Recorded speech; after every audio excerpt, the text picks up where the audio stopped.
Thanks. Ini tutupin mama. Coba Pak, yang nggak dulu Pak. Ibu dari seorang anak laki-laki yang ditemukan tewas di sebuah taman di Jalan Yodo, Gandaria Utara, Kebayoran Baru, Jakarta Selatan tidak kuasa menahan tangis saat melihat jasad anaknya terbujur kaku. Anak laki-laki yang masih berusia 5 tahun tewas dengan luka di wajah serta becak darah. Sini duduk sini. Sebelumnya, ibu korban mencari keberadaan anaknya sejak Jumat malam. Namun, baru ditemukan Sabtu pagi dalam keadaan sudah tidak bernyawa. Sementara aparat kepolisian yang tiba di lokasi langsung melakukan identifikasi terhadap korban. Lagi nyapu, ngelihat dari sini, kira saya boneka. Apa itu boneka gede banget, terus saya pegang gini, kok empuk gitu. Udah terus panggil Pak D nih, nggak apa-apa lagi. Manggil Pak D terus, Pak D tolong nih ada orang, ini anak nih. Mukanya ada luka di bibir dan agak gosong di badan. Berbusa itu ya? Ya agak berbusa, agak luka berdarah ya. Untuk mengetahui penyebab tewasnya korban, polisi membawa jenazah korban ke Rumah Sakit Fatmawati untuk diotopsi. Kasusnya kini ditangani Polsek Kebayoran Baru, Jakarta Selatan. Dari Jakarta Selatan, Den Helmi Sejangbati, iNews melaporkan.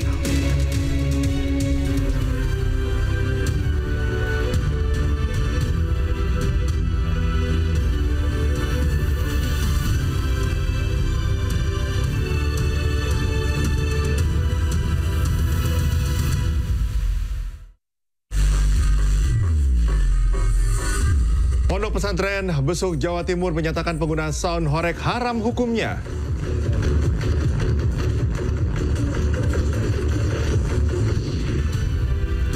...29 orang dinyatakan hilang pasca tenggelamnya KMP Tunu Pratamajaya di Selat Bali.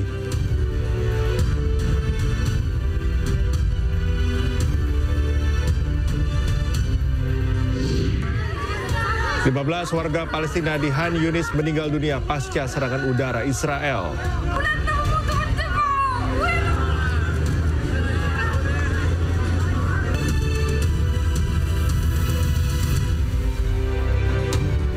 Selamat malam pemirsa, marah rekannya mendapat perlakuan kasar, ratusan pengemudi ojek online menggeruduk salah satu rumah di Godean, Yogyakarta. Tidak hanya itu, satu mobil patroli polisi juga turut dirusak. Bersama saya, Cika Multazam, inilah iNews Malam selengkapnya.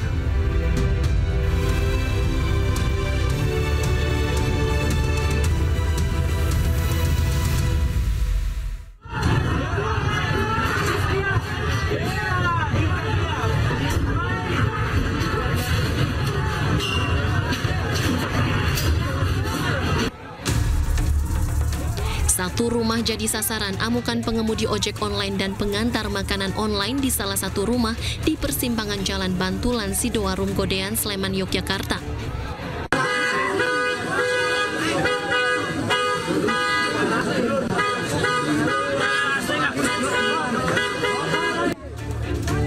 Tidak hanya saling lempar, satu mobil patroli polisi juga menjadi sasaran.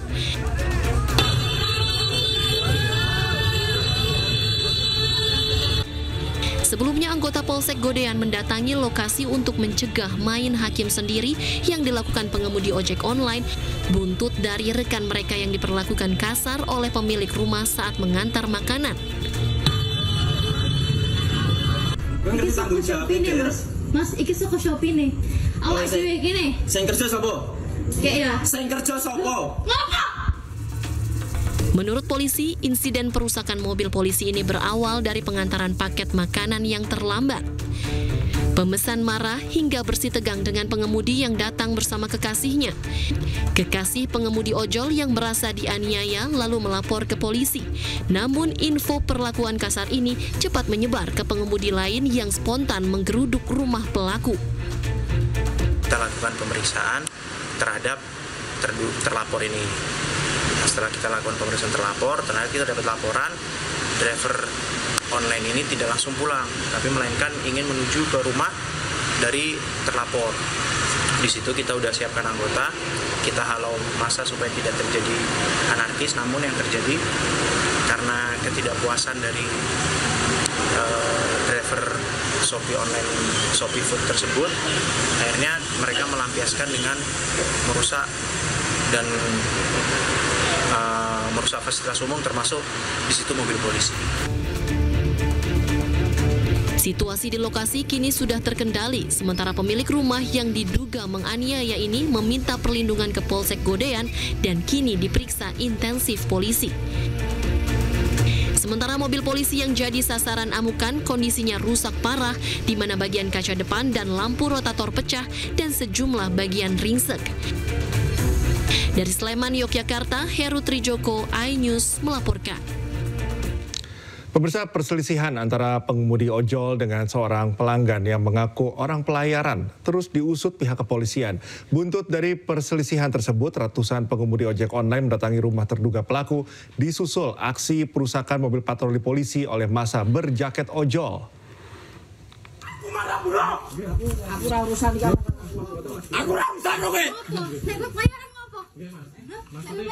Aku memang orang bengok, kau apa bengok?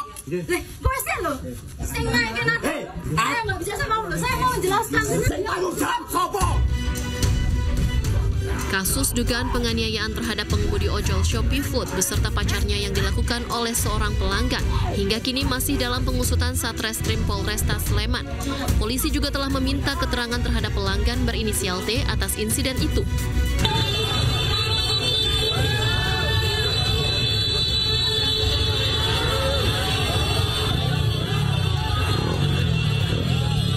Dugaan penganiayaan tersebut turut memicu emosi dan aksi solidaritas massa pengemudi ojol yang menggeruduk rumah pelanggan di kawasan Bantulan, Sidoarum, Godean, Sleman.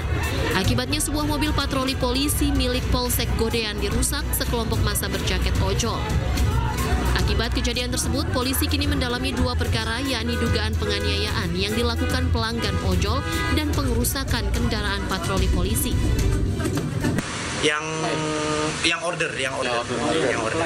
Ya, jadi Shopee Food-nya ini sebenarnya ada dua orang. Jadi si drivernya ini bawa pacarnya goncengnya. Justru yang melaporkan pacarnya ini. Karena yang merasa dicekik, dijambak itu pacarnya. Oke, berarti pelaporannya atas penganiayaan. Ya. Kalau ini ada dua penanganan perkara ya, Pak? Iya, terkait dengan penganiayaannya sama pengerusakan. Pengerusakan laporan tipe A. Laporan A. Sementara itu, pihak pelanggan bernama Takbir juga telah meminta maaf secara terbuka di media sosial.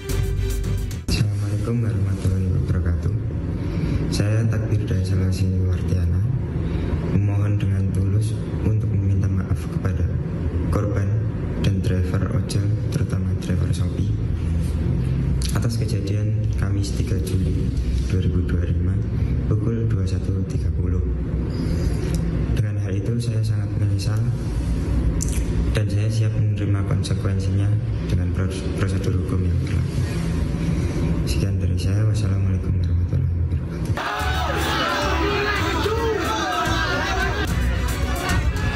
Sebelumnya, keributan yang terjadi pada Sabtu dini hari hingga pagi hari bermula dari kesalahpahaman antara pengemudi ojol pengantar makanan yang saat itu ditemani sang pacar dengan seorang pelanggan.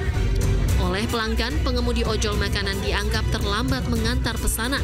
Pengemudi online dan sang pacar yang saat itu berusaha menjelaskan kepada pelanggan justru mendapat tindakan kekerasan.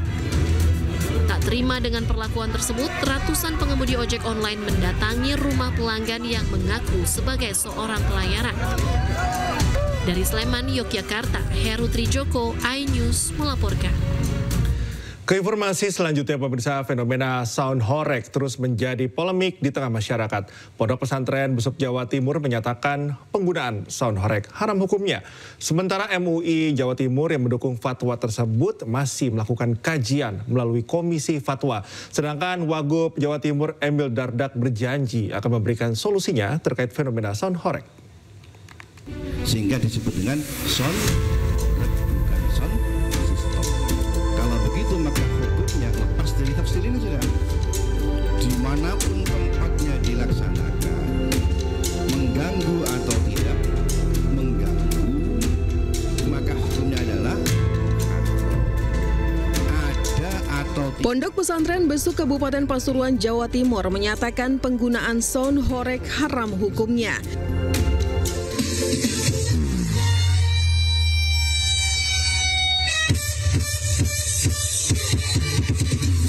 Hal ini diputuskan melalui Forum Bahsul Masail yang digelar bertepatan dengan peringatan 1 Muharram 1447 Hijriah.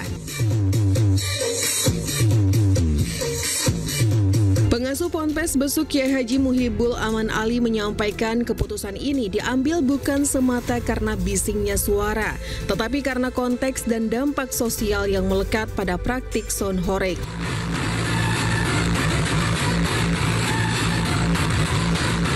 Ponpes Besuk mendorong pemerintah daerah khususnya di Jawa Timur dan Kabupaten Pasuruan mengambil sikap tegas melarang pertunjukan sound horeg demi mencegah semakin meluasnya dampak negatif yang ditimbulkan. Tontonan sound horeg itu, maka kita putuskan ini adalah haram. Haram mutlak artinya tidak perlu kita mempertimbangkan apakah mengganggu atau tidak mengganggu. Karena yang menjadi pertimbangan hukum tidak hanya mengganggunya. Kalau mengganggu ya tambah nemen. Berarti kan boleh nggak begitu kan? Nah, makanya aspek hukum yang kita pertimbangkan jangan hanya dampak suara saja, tapi juga isi daripada paket sound horeg itu. Merespon fatwa haram yang dikeluarkan Pondok Pesantren Besuk Kabupaten Pasuruan, Majelis Ulama Indonesia Jawa Timur mendukung fatwa tersebut. Sekretaris MUI Jatim Kiai Haji Hasan Ubaidillah menilai sound horeg lebih banyak mengandung mudarat ketimbang manfaat di tengah masyarakat. MUI Jatim melalui Komisi Fatwa akan membahas dan mengkaji fenomena sound horeg ini sebelum memutuskan fatwa. Sementara itu, Wakil Gubernur Jawa Timur Emil Elestianto Dardak berjanji akan memberikan solusi terkait fenomena sound horeg khususnya di daerah Pasuruan dan sekitarnya. Jadi percaya sama saya bahwa untuk masalah horeg ini memang sedang dengan seksama kita cari solusinya. Jadi nggak, udah biarin aja apa adanya, nggak perlu ada jalan tengah, perlu ada solusi untuk memastikan bahwa masyarakat tetap terlindungi. Sound horeg ini beroperasi dalam kondisi yang memang tidak melanggar hal-hal yang kemudian menjadi keresahan masyarakat. Emil menilai fatwa tetap disikapi bijak dan dicarikan solusi agar tidak merugikan pelaku industri tetapi juga tidak mengganggu Kamtibmas. Dari Pasuruan dan Surabaya, Jawa Timur, Tim Liputan iNews melaporkan. Sementara itu, PBNU mendukung adanya fatwa haram untuk sound horeg karena dinilai telah meresahkan warga dan banyak mudaratnya.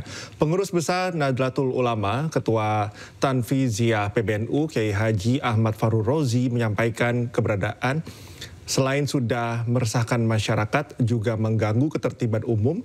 Ia yang lebih dikenal sebagai Gus Farur ini juga mengatakan memang harus ada batasan sehingga tidak membuat resah masyarakat. Sound horeg orang keharusan aja keras-keras malam hari juga nggak boleh. Intinya kita nggak boleh ganggu orang lain ya. Dan lagi kan banyak madaratnya. Orang dari sound itu kan jadi minum-minum, jadi joget yang berlebihan dan seterusnya. Makanya yang harus dikendalikan. Artinya lebih banyak mudaratnya. Jadi madaratnya ya.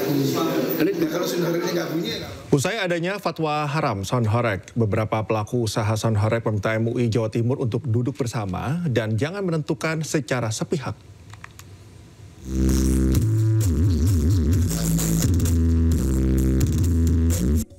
Di tengah pro dan kontra sound horeg di masyarakat, khususnya di Kabupaten Malang, seperti di Desa Sukonolo, Bulu Lawang ini, hampir seluruh sudut dusun berlomba-lomba mendatangkan set sound horeg untuk meramaikan kegiatan desa. Sound horeg salah satu hiburan yang digemari dan ditunggu-tunggu masyarakat. Bahkan kehadiran sound horeg mampu menghidupkan ekonomi masyarakat, mulai dari harga tiket masuk dan UMKM kuliner masyarakat. Sound horeg yang sudah ada sejak beberapa tahun terakhir kini menjadi perbincangan kembali setelah munculnya fatwa haram dari ulama-ulama se-Jawa Timur karena dianggap lebih banyak mudaratnya daripada manfaat. Menurut David Blizzard, Ketua Sound Horeg Malang Bersatu, soal mudarat adalah persepsi, sehingga seharusnya MUI Jawa Timur mengajak para pelaku bisnis sound horeg duduk bersama. Cuman kalau menurut saya, ya setidaknya kita harus duduk bersama dulu supaya kita bisa menentukan hasilnya nanti. Kalau cuma sepihak langsung dibilang fatwanya haram tentang sound horeg, saya pikir ya kurang setuju lah. Karena perekonomian dengan adanya kegiatan sound horeg ini juga tambah maju lagi, UMKM juga tambah maju, terus juga banyak muatan sosial yang ada dalam kegiatan sound horeg ini. Sementara di Blitar, Jawa Timur, adanya fatwa haram pada sound horeg dari Majelis Ulama Indonesia se-Jawa Timur juga mendapatkan tanggapan dari pelaku usaha sound horeg. Pelaku usaha menilai fatwa ini perlu dikaji kembali. Adanya fatwa ini dinilai membuat Indonesia kian sulit untuk menjadi negara maju dan berkembang. Permasalahan haramnya itu letaknya di mana? Saya rasa kalau cuma sound aja ya cuma gara-gara bunyi haram ya nggak bisa lah, harus ditinjau kembali gara-gara haram itu apa di belakangnya ada yang negatif kayak seperti dancer, mabuk-mabukan itu nggak apa-apa lah haram. Tapi kalau saya rasa kalau sound system diharamkan saya nggak setuju. Para pelaku usaha sound horeg berharap ada kebijaksanaan dalam memutuskan kebijakan, apalagi untuk aktivitas yang memberi lapangan pekerjaan. Dari Blitar dan Malang, Jawa Timur, Tim Liputan iNews melaporkan. Pemirsa, 29 orang masih dinyatakan hilang pasca tenggelamnya KMP Tunu Pertama Jaya di Selat Bali. Keluarga korban berharap anggota keluarganya cepat ditemukan. Informasinya usai jeda.